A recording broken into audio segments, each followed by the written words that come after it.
Welcome to yourcollection.com.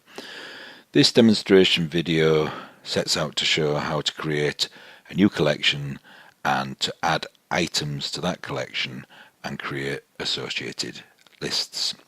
In this instance, I've already logged in and I already have two collections. I'm a silver member, my limit is 2 collections. So what I need to do this demonstration, I need to go onto collections here on the drop down menu, look at my collections, and I need to switch one off to be able to create a new one. So I need to edit this one because we're going to turn this one off. No, I don't. What I need to do is delete it. Ask me if I'm sure. Yes, I'm sure.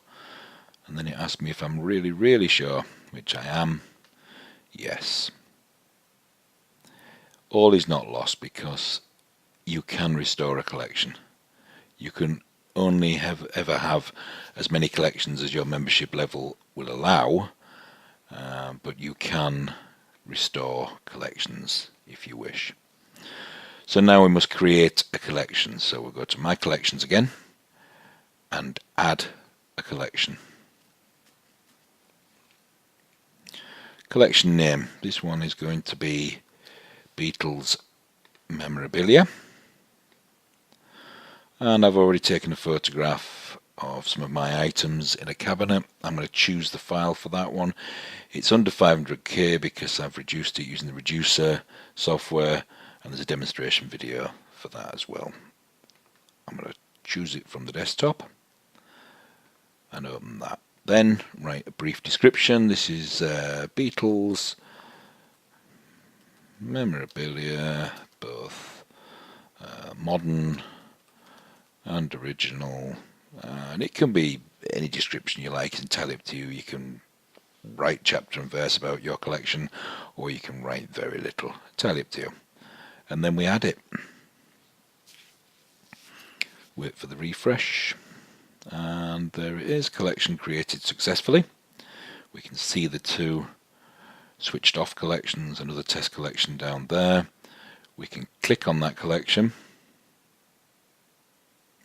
This is what you would normally do when you choose My Collections at the top there and go to your collections. If you wanted to see your own items or do a search for your own items, you would click there and you would be taken to a search page where you could put in various criteria. You could show all your items, show all your lists. At the moment we've got nothing in there, so it's pretty pointless. So we come back to the top and we're going to add an item. We do this for every item that we ever add. Add an item. And we're asked to choose a collection. Which collection does it belong to? This one belongs to Beatles memorabilia, and we have one new list, one list that is automatically made, and that is my top 10 items. Now we need to make new lists. Lists are entirely up to us. It's whatever we want our items to belong to, and how we want to see our items, how we want to look at the value, the cost, what we spent on them. In this instance, I'm adding a Beatles John Lennon ceramic Toby jug. So in my collection, I might want to see all ceramics. I might want to see modern memorabilia, and I might want to see John Lennon items. So I'll make those up as lists. We'll say this is modern. We'll add that. In this membership level, I've got an option of making private lists. Private lists are not seen by the general public, they're only seen by the collector themselves. Well, I want everybody to see this, so it's not a private list. And if I now come down a little bit, I can see that modern has been added. I also want to see all my John Lennon items, so I'm going to add that as a list. It's not private. And I also want to see modern. Did we do modern or did we do ceramics? We did modern, so I want to see ceramics. I want them all to be in an individual list so that when I click on ceramics I can see all the plates and Toby jugs and that sort of thing all together. So we create that one. It's not a private list. So now we can assign what the item belongs to. If we'd already made up half a dozen other things it was relevant to, we could click on those. If you look on the side, it tells you what to do. Highlight the question mark, add to as many lists as appropriate, or make a new list. To select multiple lists, click on the names one by one. So I want this one to be added to, in fact, let's make it one of our top 10 items. It's a modern item, it's a John Lennon item, and it's a ceramic. Let's do all those. Then we click next. Heading, we'll call it Dalton, John Lennon, Toby. Reference, now this is your reference.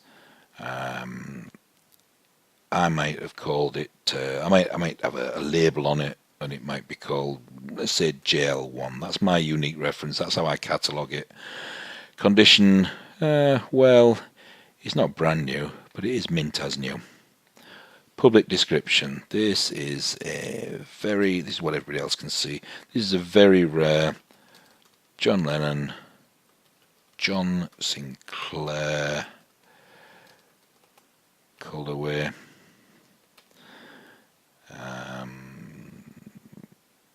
And one of only 1,000 produced. No other Beetle was made in this way. And any information you would think that people would find interesting, or you want to pass on to other people. Condition description, well, it already says mint as new. If you look at the headings, or the actual items, the entry boxes, the ones with the asterisks are the only ones that you must put in. You can ignore everything else if you want to, but you must put in the asterisk ones. So you must say what the heading is, a public description, the condition, and its current value. Everything else you could ignore if you wanted to. You must add at least one image as well. But I'm going to put other things in. I'm going to put a private description. Let's say it wasn't mint, it had a chip in it, but I didn't want everybody to know that it's got a chip in it. I could say has a chip at the base. Obviously I'd have to change the condition. I couldn't say mint as new, but there may be something that you don't want everybody to know. Purchase from, I can't remember. Current value, well, these are worth around £200. We put 200 in. We've already set our currency when we set our profile up, so it'll know what currency it is. Rate of appreciation, well, that's entirely up to you. Your collection might go down in value. It might go down 2% a year, -2. It might go up in line with inflation, so we might just say 2.5%. Year of manufacture, this one I believe was 1987. The year I purchased it, let's say it was 2015, and the price I paid was £100.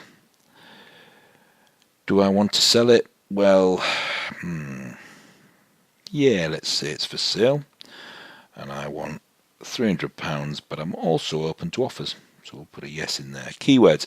This is what will happen is when this item is listed, it will also be crawled by the search engines such as Google.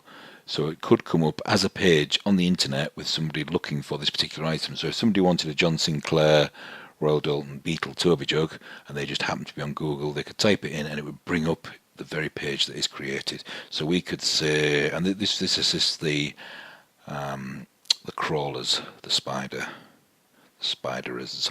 So we could say when I click on the box, Beatles, Toby, John Sinclair, rare, all sorts of things like that. You won't see that in your item page. It's buried in the HTML code of the page itself. Now we need to add photos, so we'll add Beatles 2, Beatles 3, highlight them too, and open. And there we are, we can see they're under 500k. We could start them individually or we can start them all together, so we'll start the upload.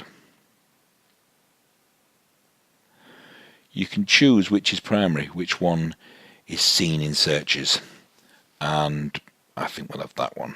That's a better one. So we're going to make that one primary, and we just have a quick check through. Have we created everything? We've done everything. Doesn't matter if we haven't, because we can always edit anyway. We can edit photographs, we can do all sorts of things. It's not set in stone. Create the item page. And there we have it. Taken to the collection. We can see now the cost of the collection is £100, the value is £200. If I now look at my collection, again we get to see the cost, the value. That will go up, the value will go up in time at 3% because we set it at 3%. And we can choose to show all items. We've only got the one. And there's our page. It's for sale at £300 and open to offers. And there's our private description, our public description. We see that, nobody else sees that. That's our private description. We can edit the item. If we want to sell it on eBay, we can generate eBay code. Press that button and it generates HTML code. We can copy that to the clipboard, left click it. When we go to eBay to list our item, we just drop that into the HTML section and it'll provide the eBay page with all the photographs and descriptions. Give a professional look. We can click on our item and we can zoom in and we can look at our other image and we can zoom in. We can close that and we can look at our lists. And there's the list that we created. And we've got modern memorabilia, John Lennon items, ceramics. So if we'd added many more items and we had ceramics, John Lennon Toby Jug would appear in ceramics, we'd have plates in there, we'd have various other things. So you see your item, one item can appear in every list or only one list, and that's how we create items and we create lists, and we get to see the whole value of our lists and the whole value of our collections. That's been the demonstration. I hope you've enjoyed it and I hope it's been informative.